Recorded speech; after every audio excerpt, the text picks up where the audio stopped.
باختی که بله بازیه دیگه برد و باخت داره. ولی نمیدونم چرا همیشه سر برندش میرسه به من. هر کسی تو وی آی پی نمیتونه با من بازی کنه. من هر کسی نیستم. حالا که بردی و وضعت خوبه یه شام نمیخوای به ما بدی؟ نه. چه رک. ولی من که باختم حاضرم بهت شام بدم. وقت به چه مناسبت؟ همینجوری. خب همینجوری که اصلا نمیام. چرا فکر کن به مناسبت باختم. اگه رستورانشو من مشخص کنم شاید بیام. با کمال میل.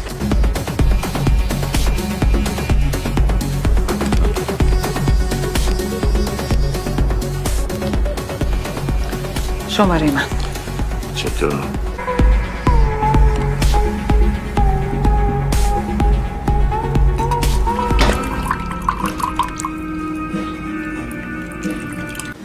به چه دردت میخوره؟ 2 ماه دیگه برات عادی میشه. نگو. من با این خیلی حال کردم. بیتا هم خیلی حال میکردی. الان حاضر نیستی ریختشو ببینی. چیزی میگی یا این کجا اون کجا؟ میدونی من چی خوشم میاد؟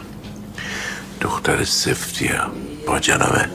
شماره‌شو داد دیگه، کجاش سفته؟ آره داد. ولی ببین چقدر طول کشید. رفتیم اومدیم پیغام پسقام. سر ما هم که بیکالا. نفهمه